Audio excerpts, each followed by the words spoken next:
Well, first, how come you decided to go with a female lead this time? It actually was genuinely an organic choice that was led by the storytelling. Because if you actually look at it in pure storytelling terms, script terms, there's only so many characters who survive this tale if you play it out to its logical end. But also she's kind of an interesting way into seeing, experiencing the conflict, because she begins the conflict unwittingly. She's at the heart of it, because you have these powerful men trying to decide her fate. And that immediately became interesting to us to imagine, well, what does she think about that? What does she feel about that? And especially, when you first meet her, she has a certain freedom. Her father's kind of letting her run wild. She's a bit of a tomboy. She has no mother. She's been raised by a father who's a warrior. Her brothers, all of that sort of stuff. And then suddenly that's kind of coming to a screeching halt, because she's of age now and she's beginning to understand. Her father does not see the line of his house residing in her, which kind of means the strength of his house residing in her. It resides in the sons. And that, again, was a really interesting story thread to pull upon. And then to have the antagonist in the story, this young man who obviously has these really complex feelings for her, offer for her hand, and she has to reject him. But she's not just rejecting him, she's rejecting her friend, her childhood friend.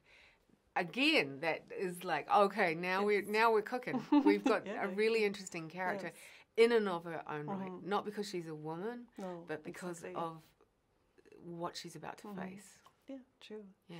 That kind of leads me on to the next question. It's like you decided to make an anime this time. Yeah. Was that like did the idea of an animated movie come first, or did the story come first? Anime came first. Okay. Yeah, we were playing with the idea of doing an animated film for a couple of years, actually. Warner's had approached us a while back. We couldn't find the right, you've got to find the form, you've got to find the story, you've got to marry them together, and it's not as easy as you think. When Sam Register, one of the executives at Warner's, came to us and said, what do you think about anime? This story popped into my mind immediately. Okay. Yeah. So, yeah. Interesting. What does the future look like for the Lord of the Rings franchise?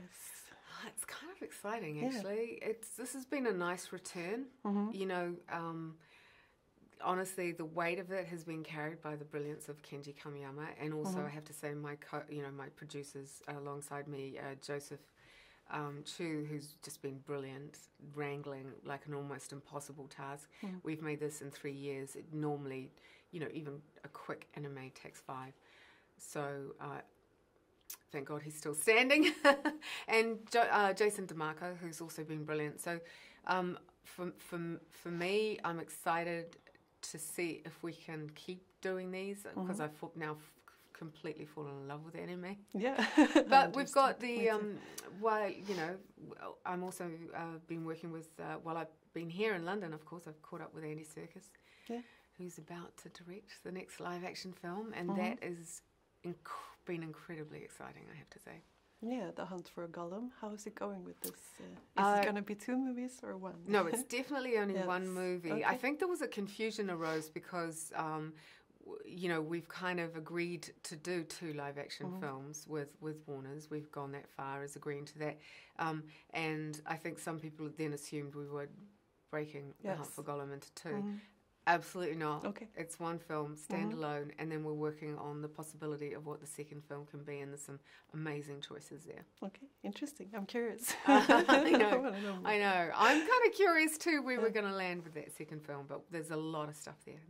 Yeah, for sure. There's so much to take out. I think I'd really, the one thing that doing this, The War of the Rohirrim, kind of proved was that a standalone story works. It doesn't have to involve Rings of Power and Dark Lords, Yeah, so, for sure. It's true. If it is said like every great movie gets a remake, right? Yeah. If Lord of the Rings trilogy was to have a remake, who would you like to direct it? Who or write it? Could direct it or write it? I think there's some really interesting young directors coming out now. Maybe that person hasn't emerged yet, can I say? Yes, for sure. I just think in terms of writing it, I think anyone who you're going to need a great love of the original work, and then you're going to need to have a real understanding of how film works. And then, honestly, I'll happily watch it because I'd love to see somebody else's take on it. 100%. Yeah.